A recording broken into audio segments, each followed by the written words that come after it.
Bismillahirrahmanirrahim. Assalamualaikum warahmatullahi wabarakatuh. Kita ketemu di momentum hari Jumat terakhir di bulan Ramadan. Seperti kita ketahui bahwa sekarang bulan Ramadan itu merupakan bulan momentum melipat gandakan amal, bulan pengampunan, dan tentunya dikabulkan semua doa yang dikabulkan oleh hamba-hamba Allah Subhanahu wa taala. Lantas seperti apa yang harus kita lakukan?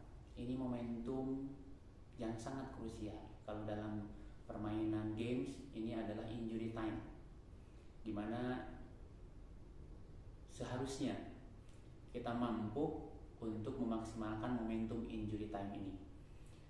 Banyak kiai, banyak ustadz bicara di mimbar-mimbar tentang momentum 10 hari di bulan Ramadan, yaitu tentang malam Lailatul Qadar yang bernilai malam 1000 bulan, di mana ketika seorang hamba yang beriman melakukan amalan di malam Lailatul Qadar, maka akan bernilai amal itu seolah-olah dilakukan selama 1000 bulan. Lantas apakah yang harus kita lakukan sekarang? Sementara mungkin kita semua punya kapasitas, keterbatasan dalam melakukan amalan-amalan.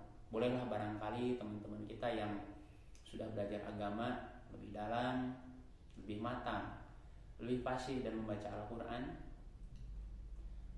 mereka akan dengan tenang. Tapi tentunya jangan khawatir. Di sini Allah Maha Adil. Bagaimana Allah menilai amalan seseorang itu bukan dari banyaknya yang dibacakan, misalnya baca Quran, tapi banyak dikatakan oleh para ustaz juga bahwa amalan yang Allah terima itu adalah amalan yang ikhlas, sekecil apapun amalan itu.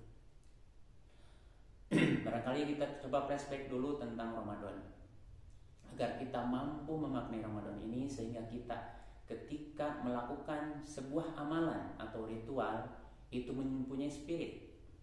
Banyak di antara kita sekarang hanya ritual saja tanpa melahirkan spiritnya. Misalnya, inna sholata tanha 'anil fahsya'i wal munkar.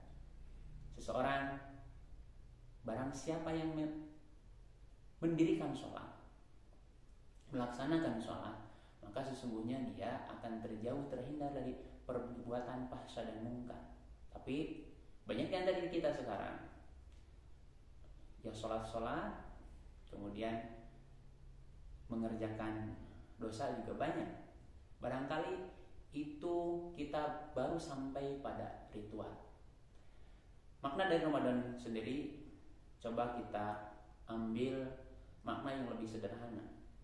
Bagaimana sebetulnya Ramadan itu adalah bulan panggilan untuk bagaimana cara Allah memanggil hambanya kembali pada track yang sesungguhnya, di mana kita selama 11 bulan di bulan Ramadan ini terlalu bergelut dengan yang namanya kepentingan duniawi.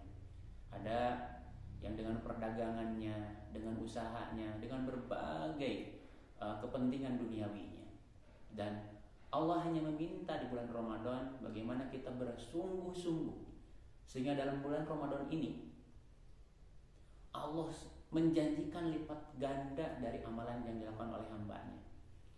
Kemudian juga bulan Ramadan ini kalau kita pahami adalah bulan pembakaran dari semua sifat-sifat kekufuran, sifat-sifat kemunafikan. Kita mungkin dilanda stres, teman-teman atau kita semua yang sekarang kerja, belajar, berkarya, berkontribusi atau apapun itu, pasti dilanda yang namanya stres. Kadangkala kita menjadi sangat sensitif, menjadi moody ketika ada seseorang yang menegur kita menjadi sangat tersinggung, cepat marah. Barangkali disitulah kejenuhan kita. Dan Allah memanggil di bulan Ramadan ini untuk bagaimana kita bisa membuat diri kita menjadi seimbang lagi, menjadi fitrah lagi, menjadi suci lagi. karena dibakar semua dosa-dosanya, diampuni segala dosanya, dikabulkan semua permintaan atau hajat-hajatnya, dan amalannya tadi dilipat gandakan oleh Allah Subhanahu wa taala. Nah, setelah kita tahu bahwa bulan Ramadan itu adalah bulan momentum, tentunya kita tidak ingin menyia-nyiakannya. Teman-teman yang sudah fasih berbagai sholat, dari mulai sholat wajib karena itu sudah menjadi rutinitas sehari-hari, kemudian sholat sunatnya diperbanyak, dan doa-doanya juga banyak dipanjatkan. Mungkin barangkali teman-teman kita ada banyak yang keterbatasan, termasuk saya diantaranya, yang masih baca Quran pun tidak sepasih teman-teman kita yang sudah belajar bertahun-tahun.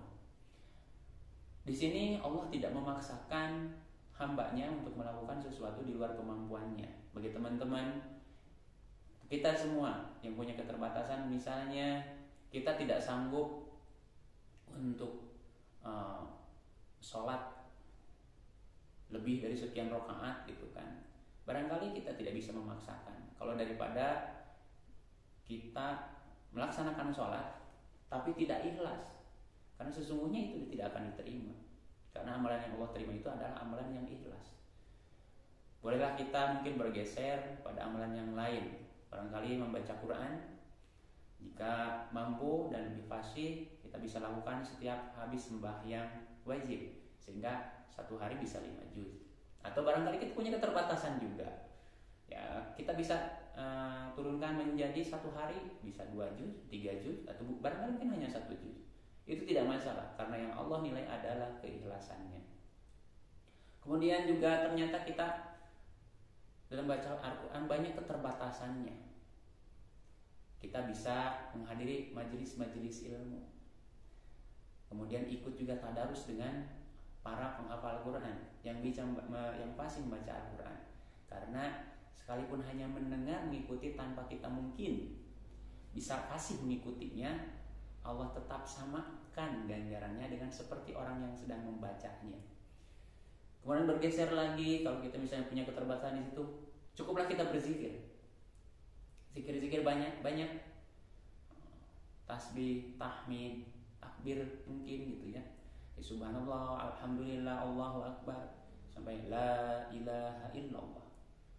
Kita bisa lantunkan sepanjang hari, karena sesungguhnya dalam zikir-zikir itu tersimpan makna rahasia dan hikmah yang Allah berikan pada kita, dan tentunya pengampunan dosa dari Allah Subhanahu wa taala.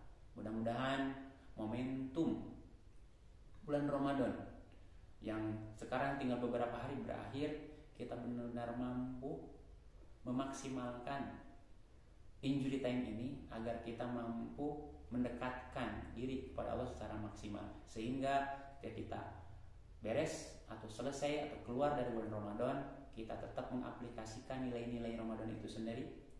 Sebagai orang yang berpuasa, menjaga lisannya, menjaga matanya, menjaga hawa nafsunya, dan tentunya menjaga hal-hal yang lain yang Allah tidak sukai.